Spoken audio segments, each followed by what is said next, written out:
اور حضور جب اپنے صحابہ کو فرما کر گئے نا اہل بیت سے جڑ جانا ہے، تو پھر صحابہ کو کسی کو سمجھانے کی ضرورت نہیں پڑی۔ سیدنا و مولانا امام عمر فاروق رضی اللہ تعالیٰ عنہ، حضور کے دوسرے خلیفہ، آپ کی اتنی ہیبت ہے، اس قدر ہیبت ہے کہ جو کیسر و کسریٰ کے بڑے بڑے سپہ سالاران ہوتے تھے نا، لاکھوں کی فوج کی قیادت کرنے والے، وہ جب عمر فاروق رضی اللہ تعالیٰ عنہ کے سامنے آیا کرتے تھے تو بیگی بلی بن جایا کرتے، ان کے خوف سے نا ان کے ہاتھ پاؤں کانپنا شروع ہو جاتے تھے، پیلے ہو جاتے تھے، اور حیران ہوتے تھے کہ اتنا رعب فاروقی ہے۔ اور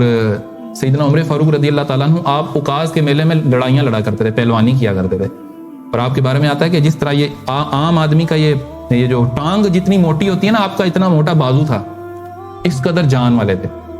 اور اسی لیے تو آپ نے فرمایا نا، جب ہجرت کرنے لگے تو آپ نے فرمایا، اعلان کیا کفار میں کہ جس کو شوق ہے کہ اس کی بیوی بیوہ ہو جائے،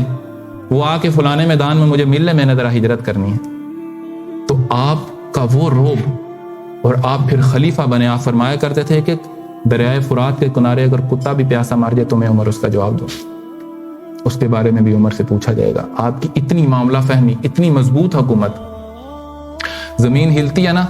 زلزلہ آتا ہے تو سیدنا عمر فاروق رضی اللہ تعالیٰ عنہ کوڑا مار کر کہتے ہیں کہ عمر نے تجھ پر انصاف نہیں کیا جو تو کانپ رہی ہے، تجھے تو کانپنا ہی نہیں چاہیے۔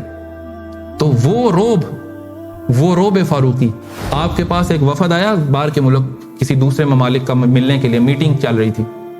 تو آپ کے بیٹے ہیں سیدنا عبداللہ بن عمر، آپ تشریف لے گئے ملنے کے لیے۔ جب آپ کی خدمت میں حاضر ہوئے تو خادم باہر آیا، آپ نے پوچھا میں ملنا چاہتا ہوں والد صاحب سے، تو خادم کہنے لگا ابھی میٹنگ چل رہی ہے، کچھ دیر بعد تشریف لائیں، آپ یہاں پر ہی انتظار کر لیں، یہاں پہ تھوڑی دیر تک آپ کے والد صاحب جو ہے نا وہ میٹنگ سے فارغ ہو جائیں گے۔ تو آپ باہر ہی کھڑے ہو گئے، اتنی دیر میں سیدنا و مولانا امام حسن رضی اللہ تعالیٰ عنہ آپ تشریف لائیں۔ آپ نے سیدنا عمر فاروق رضی اللہ تعالیٰ عنہ سے ملنا تھا، ملنے لگے تو دیکھا کہ آپ کے بیٹے خود باہر کھڑے ہیں، تو آپ نے سمجھا کہ ابھی مصروف ہیں، جب اپنے بیٹے کو نہیں ملنے دیا تو میں تو چلو دور سے آیا ہوں تو مجھے کدھر، تو ابھی ظاہری بات ہے مصروف ہوں گے تو ہی تو بیٹا باہر کھڑا ہے۔ تو آپ نے کہا اچھا اگر مصروف ہیں تو میں ظہر کی نماز کے وقت مل لوں گا، کچھ دیر میں ظہر ہو جائے گی، اور سیدنا عمر فاروق جب ظہر کی نماز کے لیے مسجد میں آئیں گے تو میں مل لوں۔ تو آپ واپس چل دیے، تو سیدنا عمر فاروق رضی اللہ تعالیٰ عنہ نے خادم کو بلایا کہ یہ باہر کون آئے تھے؟ خادم نے بتایا جی سیدنا مولانا امام حسن رضی اللہ تعالیٰ عنہ آئے تھے۔ تو سیدنا عمر فاروق رضی اللہ تعالیٰ عنہ، روب فاروقی آپ جانتے ہیں، لیکن آپ کا رنگ پیلا پڑ گیا، آپ پریشان ہو گئے، اور آپ نے وہ اس میٹنگ کو وہیں پر چھوڑا، وہ جو باہر کے ملک سے جتنے بھی لوگ آئے تھے، اور آپ نے دوڑ لگا دی سیدنا امام حسین رضی اللہ تعالیٰ عنہ کے دروازے کی جانب، جا کر دروازہ کھٹکھٹایا۔ سیدنا امام حسن رضی اللہ تعالیٰ عنہ جب باہر تشریف لائے نا تو عرض کرنے لگے حضور آپ خود کیوں تشریف لائیں، پیغام بھیجا ہوتا غلام حاضر ہو جاتا۔ آپ نے فرمایا دراصل بات اتنی خاص نہیں تھی، میں نے کہا چلو نماز پر مل لیں گے تو کر لیں گے، تو میں اس وجہ سے وہاں سے واپس چلا آیا۔ تو یہ جو پگڑی ہوتی ہے نا، پگڑی یہ عربوں کی عزت ہوتی تھی، سر اتروا دیتے تھے، پگڑی نہیں اتارتے تھے، پگڑی کسی کے قدموں میں نہیں رکھتے تھے۔ سیدنا عمر فاروق رضی اللہ تعالیٰ عنہ نے یہ پگڑی اتاری اور اپنے سر کے بالوں کو اپنے ہاتھ سے یوں پکڑا، یوں پکڑ کر عرض کرنے لگے حضور یہ جو عمر کے سر پر 4 عزت کے بال ہیں نا، یہ آپ کے نانے کے جوڑوں کا صدقہ ہے،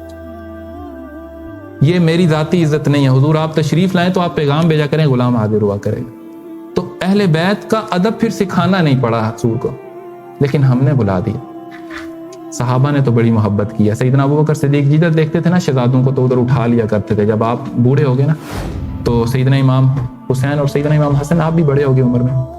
تو اٹھانے لگے تو اٹھائے نہیں جاتے تھے، تو سیدنا علی نے فرمایا کہ آپ چھوڑ دیں، اب آپ سے کدھر اٹھائے جائیں گے؟ تو فرمانے لگے انہیں تو نہیں چھوڑ سکتا،